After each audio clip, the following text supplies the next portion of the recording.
Last night's masked readers have been revealed. Mr. Pisacano and Miss Kim. Were you surprised? I know I was. And now, another exciting episode of The Masked Reader.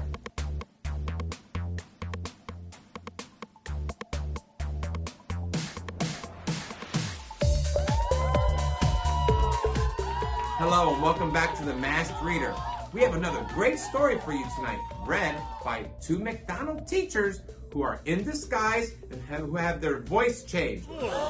Tonight's masked readers are the Wizard and Tweety Bird. I bet you can't guess who's behind this yellow mask. You need to be a wizard to guess who I am. Magical and musical. And our story is Corduroy by Dan Freeman. Masked readers, take it away. Corduroy is a bear who once lived in the toy department of a big store. Day after day, he waited with all the other animals and dolls for somebody to come along and take him home. The store was always filled with shoppers buying all sorts of things, but no one ever seemed to want a small bear in green overalls. Then one morning, a little girl stopped and looked straight into Corduroy's bright eyes. Oh, Mommy, she said, look, that's the very best bear I've always wanted. Not today, dear, her mother sighed. I spent too much already. Besides, he doesn't look new. He's lost the button to one of his shoulder straps. Corduroy watched them sadly as they walked away. I didn't know I'd lost a button, he said to himself. Tonight I'll go and see if I can find it. Late that evening, when all the shoppers had gone and the doors were shut and locked, Corduroy climbed carefully down from his shelf and began searching everywhere on the floor for his lost button. Suddenly, he felt the floor moving under him. Quite by accident, he had stepped onto an escalator, and up he went. Could this be a mountain, he wondered? I think I've always wanted to climb a mountain.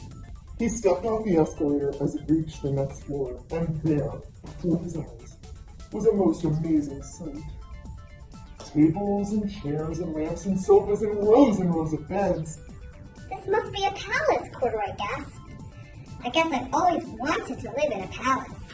He wandered around admiring the furniture. This must be a bed, he said. I've always wanted to sleep in a bed. And up he crawled onto a large, thick mattress. All at once he saw something small and round. Why, here's my button, he cried. And he tried to pick it up, but like all the other buttons on the mattress, it was tied down tight. He yanked and pulled with both paws until, pop! Off came the button, and off the mattress Corduroy toppled. He banged into a tall floor lamp. Over it fell with a crash. Corduroy didn't know it, but there was someone else awake in the store. The night watchman was going his rounds on the floor above when he heard the crash, and he came dashing down the escalator. Now who in the world did that, he said. Somebody must be hiding around here. He flashed his light under and over sofas and beds until he came to the biggest bed of all. And there he saw two fuzzy brown ears sticking up from under the covers. The watchman tucked Corduroy under his arm and carried him down the escalator and set him on the shelf in the toy department with the other animals and dolls. Corduroy was just waking up when the first customers came into the store in the morning, and there, looking at him with a wide, warm smile, was the same little girl he'd seen only the day before. I'm Lisa, she said, and you're going to be my very own bear. Last night, I counted what I saved in my piggy bag, and my mother said I could bring you home. Shall I put him in a box for you, the sales lady asked. Oh, no, thank you, Lisa answered, and she carried Corduroy home in her arms. She ran all the way up 4 flights of stairs into her family's apartment and straight into her own room. Corduroy blinked. There was a chair and a chest of drawers, and alongside a girl-sized bed stood a little bed just the right size for him. The room was small, nothing like that enormous palace in the department store. This must be home, he said. I know I've always wanted a home.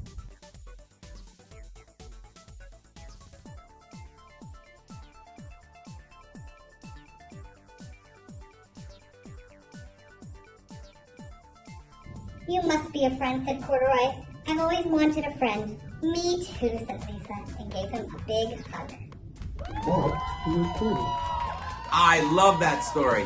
Okay, Bulldogs, now that you've heard the story, who do you think the teachers are? Well, I'm not quite sure, but here they are giving us a clue that might help us guess who are the mystery readers. I have been here at McDonald's for 22 years. I'll give you a hint. When you come to my room, we do a lot of singing.